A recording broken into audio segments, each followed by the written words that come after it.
Ya, dua bank sentral, yaitu Federal Reserve dan juga Bank of Japan sepertinya sudah selesai mengumumkan kebijakannya, tapi kita tinggal tunggu ya terkait dengan pidato apa yang disampaikan oleh Gubernur Katsuo Ueda.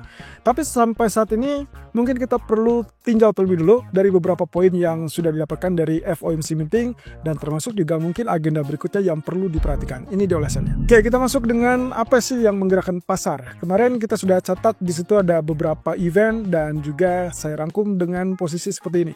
Ya, kondisi yang pertama adalah terkait dengan jelang deadline tarif. Tentunya ada beberapa pengumuman terkait dengan kesepakatan dagang ataupun bahkan wacana yang diarahkan oleh Trump. Ini kaitannya dengan ancaman untuk tarif sekunder, salah satunya adalah untuk Rusia. Tapi kita lihat ya, ternyata tadi malam setelah beberapa data ekonomi keluar, ada pengumuman yang pertama yaitu terkait dengan tarif untuk India 25% ditambah nantinya dikenakan penalti. Penalti inilah yang kita sebut dengan penalti terhadap atau akibat dari tarif sekunder yang dianggap membantu Rusia. Nah, kemudian yang kedua adalah tarif untuk Korea Selatan. Baru saja diumumkan pagi tadi sekitar 15% untuk tarif yang diberlakukan, dan ini berarti pertanda bagus juga ya untuk Korea Selatan setelah menyusul tentunya Jepang dan Uni Eropa. Kemudian ada juga tarif tembaga 50% yang akhirnya resmi ditandatangani oleh Trump. Kemudian lanjut lagi dengan tarif tambahan 40% untuk Brazil. That means berarti resmi menjadi 50%. Dan juga exemption untuk barang-barang murah atau barang-barang yang kategorinya harga lebih rendah untuk masuk ke Amerika itu dikecualikan. Dan tapi sayangnya penundaan tersebut itu sampai ke 29 Agustus. Jadi kita belum akan mendapatkan itu atau belum resmi berlaku sampai ke 29 Agustus. Nah, terkait dengan suku bunga, tadi malam kita sudah dapatkan pengumuman dari Fed yaitu mereka tetap sesuai dengan ekspektasi mempertahankan tingkat suku bunga acuan mereka di 4,25-4,5%. Kemudian yang kita lihat di sini adalah secara keseluruhan inilah berarti 4 pertemuan berturut-turut Fed mempertahankan suku bunganya. Ya, tercatat yang paling terakhir itu adalah penurunan di bulan Desember 2024. Masih hangat memang, tapi pertanyaan berikutnya adalah apakah ini akan terus dipertahankan sampai akhir tahun atau kita punya kesempatan untuk melihat itu di pertemuan berikutnya. Karena sampai detik ini kita juga tidak dapatkan pengumuman resmi ataupun petunjuk resmi dari pernyataan Bank Sentral ataupun bahkan Powell tadi malam. Nah, kalau misalkan dilihat dari pernyataan-pernyataannya, saya mengartikan ini adalah sebagai sinyal yang kurang hawkish atau less hawkish, dan harusnya ini akan menjadi sinyal yang bagus juga ya untuk kedepannya. Setidaknya masih terbuka peluangnya walaupun tidak mencerminkan atau tidak memberikan indikasi pemangkasan di waktu yang dekat. Nah, ini kurang lebih yang menjadi catatan saya. Kemungkinan kita masih bisa melihat dari beberapa pernyataan ataupun ya mungkin pertanggungjawaban dari beberapa pejabat Fed karena resmi sejak diumumkannya suku bunga tadi malam, berarti beberapa pejabat atau mayoritas pejabat Fed sudah bisa memberikan sanggahan ataupun pernyataan dalam wawancara secara umum karena periode blackout berarti sudah selesai. Oke, kita lihat di sini. Keputusan suku bunga dari Fed itulah 4,25-4,5% sesuai ekspektasi, tapi yang kita lihat di sini ada yang cukup menarik, yaitu perbedaan pandangan yang terjadi pada pertemuan kali ini. Bahkan ini tercatat sebagai pertemuan yang berbeda dari sejak 3 dekade terakhir. Ada 2 orang, teman-teman. Di sini ada 2 orang yang beda pandangan yang akhirnya mendukung pemangkasan suku bunga. Sebetulnya bukan hal yang mengejutkan karena dari 1 atau 2 pertemuan sebelumnya pun sudah ada gejala ke arah sana, terutama Christopher Waller dan dilanjutkan dengan Michelle Bowman yang juga akhir-akhir ini justru mendukung terkait dengan penurunan suku bunga di bulan Juli. Ya, kalaupun misalkan kita lihat secara agregat, secara keseluruhannya adalah mendukung untuk dipertahankannya suku bunga, tapi 2 orang yang berbeda pandangan ini memberikan kesan bahwa ada perpecahan pandangan atau mungkin setidaknya ada hal yang mungkin menurut mereka berdua itu layak untuk dipertahankan atau untuk dilanjutkan dengan penurunan.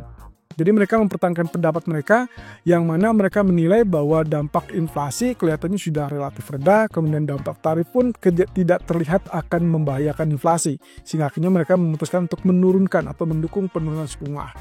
Nah, sementara dari pidato Powell, ada beberapa poin yang cukup menarik di sini. Yang pertama jelas dari pernyataannya tidak sama sekali memberikan sinyal untuk pemangkasan bulan September. Artinya ya mungkin market kecewa ya di saat itu terjadi tidak ada pengumuman apapun dan bahkan dalam Q&A sang wartawan bertanya terkait dengan September bagaimana apakah terjadi penurunan suku bunga apa tidak. Powell sayangnya tidak mengatakan iya. Dan itu yang membuat emas sempat tergelincir sampai kurang lebih di 3268. Tapi setelah itu, yang terjadi adalah beberapa kalimat, beberapa pernyataan yang menurut saya ini adalah pernyataan yang bergeser dari periode 2 pertemuan terakhir, ya. Yang kita lihat di sini terkait dengan consumer spending dan juga laporan ketenagakerjaan. Ya, Powell mengatakan dia mengakui adanya pelemahan di belanja konsumen, kemudian juga terkait dengan celah terkait dengan mungkin saja akan terjadi pelonggaran dari sisi pasar tenaga kerja, terutama setelah bulan lalu terlihat ada gejala di mana sektor swasta perekrutannya justru semakin lemah. Walaupun tadi malam atau kurang lebih di hari Rabu malam kita dapat data ADP-nya relatif lebih kuat ya, bahkan rebound dari minus 33.000 menjadi sekitar 104.000. Nah, tapi yang dilihat lagi-lagi bukan hanya satu titik data, melainkan dari 3 bulan terakhir saja sudah kelihatan bahwa data sektor tenaga kerja dari swasta itu bisa dibilang relatif lebih rendah ya dibandingkan dengan data resmi dari pemerintah yaitu non-farm payroll. Nah, ini berarti menandakan bahwa nanti di hari Jumat besok mungkin ini akan menjadi perbandingan yang lebih utuh, sehingga kita akan tunggu-tunggu adalah laporan dari non-farm payroll. Nah, terkait dengan posisi ekonomi sampai saat ini Powell mengatakan itu masih tetap solid. Saya pun setuju kalau lihat dari beberapa data ekonomi seperti ISM ataupun bahkan PMI terakhir, kita melihat data sektor jasa relatif lebih stabil ya, dan itu berarti di atas 50-an. Nah, cuman yang jadi pertanyaan berikutnya adalah inflasi. Bagaimana dengan inflasi? Menurut Powell, dia mengatakan bahwa inflasi masih terlalu tinggi, yes, dan itu angkanya masih di atas target 2% dari Fed, dan angka terakhir itu adalah 2,7%. Nah, cuman di sini ada yang cukup menarik yang saya kasih tanda, yaitu kaitannya dengan bahwa dia mengakui bahwa dampak tarif ini masih belum pasti atau tidak pasti, tapi pengakuannya ini adalah yang cukup menarik, bahwa dia mengatakan mungkin juga akan ada lonjakan cuma 1 kali lonjakan, artinya inflasinya hanya melonjak 1 kali, dan itulah kasus yang masuk akal. Kalau Anda ingat dari beberapa minggu yang lalu, ini pernah dikatakan oleh Waller bahwa lonjakan inflasi akibat tarif itu hanya bersifat 1 kali atau terbatas. Dan itulah sebabnya kenapa Waller mendukung untuk penurunan suku bunga lebih cepat. Nah, jadi garis besarnya di sini adalah kalau diperhatikan seksama, pernyataannya sebenarnya tidak ada perubahan signifikan. Tapi dari kalimat yang disampaikan cenderung bagi saya ini adalah pergeseran yang penting. Artinya, mungkin kita tidak dapatkan kepastian ataupun klarifikasi ataupun bahkan penegasan tentang penurunan suku bunga di bulan September. Tapi dari kalimat-kalimat yang disampaikan, berarti sebetulnya dia juga membuka diri atau sudah membuka diri untuk peluang mempertimbangkan penurunan suku bunga tersebut di pertemuan berikutnya. Apalagi di kalimat terakhirnya, Powell mengatakan kita masih punya 2 kali laporan inflasi dan juga 2 kali laporan tenaga kerja non-farm payroll. Dan itu berarti ya bulan Juli atau bulan Agustus dan juga terakhir adalah di bulan September. Pertemuan September kurang lebih di pertengahan. Berarti ada 2 kali non-farm payroll dan 2 kali data terkait dengan inflasi. Cukup menarik ya. Berarti kalau begitu mungkin saja kita akan dapatkan jawaban ini dari Jackson Hole Symposium di bulan Agustus. Kita tinggal tunggu saja. Oke, ini adalah terkait dengan tarif sekunder yang pernah atau sempat diumumkan oleh Trump, diancamkan kepada Rusia kalau ternyata sesuai deadline itu tidak melakukan gencatan senjata dengan Ukraina. Kalau lihat dari tanggalnya, saat ini ancamannya adalah di 8 Agustus. Jadi tidak lagi 2 September, melainkan 8 Agustus karena Trump hanya memberikan waktu sekitar 10 hari dari sejak kemarin terhitung, berarti 8 Agustus. Nah, tarif sekunder yang dimaksud adalah bisa saja terkena 100% ataupun bahkan kurang dari 100%, tapi yang jelas ini mengakibatkan dampaknya kepada negara lain yang dikenal atau yang diketahui membeli produk dari Rusia, itu juga dikenakan penalti tersebut. Nah, ini sasaran tembak pertama. India kita tahu bahwa dia juga salah satu negara yang membeli atau secara aktif membeli minyak Rusia. Padahal waktu itu adalah sanksi pertama dari Uni Eropa terhadap minyak Rusia waktu pertama kali terjadinya perang Ukraina-Rusia. Lalu kemudian juga ternyata dia juga membeli semua perlengkapan militernya dari Rusia. Jadi akhirnya Trump memutuskan mengenakan tarif 25% untuk India, plus ini yang tidak enak, tarif sekundernya dikenakan juga kepada India. Kita tidak tahu tarif sekunder berapa besar yang akan diberlakukan, tapi yang jelas kalau ini kaitannya dengan ancaman tarif sekunder dari Rusia atau dampak dari Rusia, berarti kita baru tahu itu minggu depan di tanggal 8 Agustus. Nah, sementara untuk tarif yang pokoknya itu adalah 25%. Di sisi lain, teman-teman, ini juga yang akan menjadi pertanyaan besar, karena sejak kemarin kita sudah sempat kupas. Kalau misalkan kita tahu bahwa Cina pun sebetulnya membeli minyak Rusia dan cukup dekat juga dengan Vladimir Putin, dan sehingga akhirnya pertanyaan muncul. jangan-jangan kesepakatan dari Amerika dengan Cina itu bisa batal kalau ternyata katakanlah mungkin perwakilan dagang dari Amerika itu menekan Rusia untuk menghentikan pembelian minyak Rusia. Nah, ini yang kita kemarin sampaikan. Jadi dalam hal ini sangat wajar kalau sampai detik ini pun saya tidak mendapatkan kabar bahwa kesepakatan dari kedua negara itu diumumkan untuk memperpanjang gencatan perang tarif atau tarif dagang ya, yang kita akan dapatkan itu 12 Agustus. Jadi kalau misalkan kemarin gagal ditemukan kesepakatan atau dalam hal ini adalah semua di tangan Trump, ya sampai saat ini saya tidak mendapatkan laporan tersebut teman-teman. Tapi memang ada klaim dari Trump mengatakan bahwa dia sudah atau akan segera mendapatkan kepastian dari China. Ya, kita lihat aja. Kalau misalkan ternyata itu terwujud, ya otomatis akan relatif aman untuk market, terutama indeks saham. Oke, ini adalah beberapa hal yang perlu kita ketahui jelang deadline tarif. Yang pertama terkait dengan deadline 1 Agustus. Trump tegaskan tidak akan ada penundaan lagi, berarti langsung resmi berlaku. Kemudian ada beberapa kesepakatan diumumkan 2 minggu terakhir. Yang pertama, Amerika versus Jepang itu tarifnya 15%. Amerika versus Eropa itu tarifnya 15% juga, disertai dengan komitmen investasi dari Eropa senilai 600 billion atau 600 miliar US dollar untuk investasi di Amerika tentunya. Kemudian Eropa juga akan membeli energi dari Amerika. Dan kemudian yang terakhir terbaru pagi ini adalah Amerika dengan Korea Selatan, tarifnya juga 15% dan komitmen investasi 350 miliar dan termasuk pembelian energi dari Amerika. Yang cukup menarik di sini teman, kalau misalkan teman-teman perhatikan salah satu komponennya adalah pembelian energi dari Amerika. Oke, kalau merujuk kepada sanksi-sanksi yang akan diberlakukan, baik itu dari Amerika ataupun bahkan Uni Eropa terhadap minyak Rusia, maka saya jadi bisa merangkum ataupun mesandingkan dengan apa yang terjadi pada kesepakatan ini. Artinya, kalau memang ternyata negara-negara mitra dagang ini diarahkan untuk membeli energi dari Amerika, itu berarti salah satu tanda-tanda bahwa Amerika siap menggempur Rusia dengan sanksi berat terhadap harga minyak atau energi. Cukup masuk akal ya.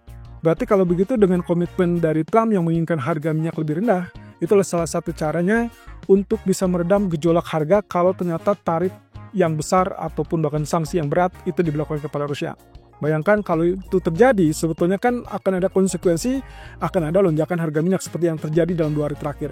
Tapi dengan cara Trump mensiasati kepada mitra dagang untuk membeli energi ke Amerika, berarti minimal dia sudah meminimalisir dampak yang sesungguhnya, yaitu mungkin akan ada gangguan pasokan, tapi itu sudah teratasi kalau misalkan negara-negara ini berkomitmen untuk membeli dari Amerika. Cukup cerdas, tapi kita akan lihat ya perkembangan berikutnya akan seperti apa.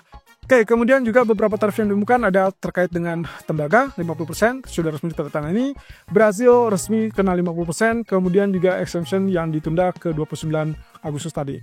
Nah, deadline yang penting itu ada 3, 1 Agustus berarti deadline untuk semua negara, 8 Agustus deadline untuk Rusia untuk segera mengakui ataupun bahkan melakukan gencatan senjata dengan Ukraina, atau tidak nanti akan terkena tarif berat ya, termasuk sekunder tadi. Kemudian 12 Agustus adalah deadline untuk gencatan tarif dagang China. Ya, kita tinggal tunggu apakah tiga-tiganya ini meleset atau tidak, ada penundaan atau tidak. Yang paling memungkinkan adalah terkait 12 Agustus, karena sampai saat ini China pun berupaya untuk mendapatkan solusi yang terbaik. Oke, BOJ pagi ini mempertahankan suku bunga 0,5% dan pasar masih menunggu BOJ. Ya, ini sepertinya akan kita dapatkan sebentar lagi, sekitar jam 1.30 ataupun 1.50 ya. Yang perlu diperhatikan di sini, sampai saat ini pasar masih menduga akan ada kenaikan suku bunga dan diharapkan itu adalah paling cepat di Oktober. Kalaupun di September ya mungkin mereka sadar itu tidak mungkin ya. Tapi kecuali ya, pengecualiannya adalah mungkin kita akan dapat kejutan kalau memang ternyata di September pun Fed itu melakukan penurunan suku bunga. Berarti artinya itu memberikan kesempatan untuk BOJ melakukan hal yang sama tapi dengan cara yang berbeda, yaitu menaikkan suku bunganya. Oke, kemudian terkait dengan trade deal Amerika-Jepang ini kelihatannya tidak terlalu berpengaruh. Itu yang membuat kenapa BOJ mempertahankan suku bunga pagi ini, dan yang paling tunggu adalah terkait dengan komitmen mereka untuk suku bunga berikutnya. Nah, saat ini disadari atau tidak, tekanan untuk dovish itu malah bisa dibilang lebih besar ya.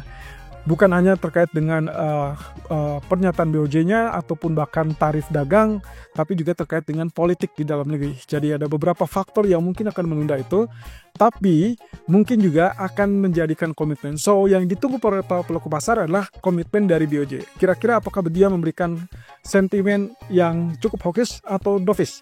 Hawkish berarti menandakan bahwa dia memberikan kesempatan untuk masih membuka peluang untuk kenaikan suku bunga dalam waktu dekat.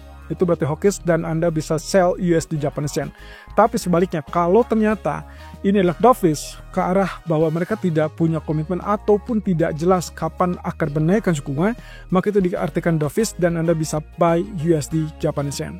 Cukup menarik ya, dan itu adalah kesempatan yang mungkin akan terjadi juga sampai nanti malam kalau misalkan reaksi ataupun respon market ini belum terjadi pagi ini.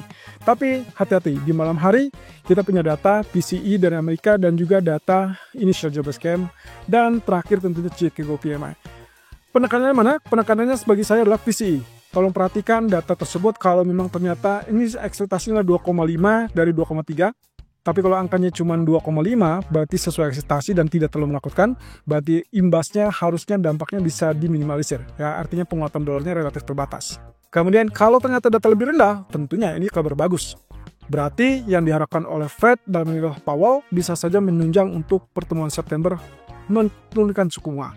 Nah, tapi kalau lebih tinggi, asumsi saya 2,7 atau bahkan 2,8, ini yang berbahaya dan bisa jadi membalikkan keadaan, dan emas yang tadinya sudah naik di pagi hari ini bisa saja berbalik turun di malam hari. Jadi, tolong perhatikan data inflasi PCE tersebut.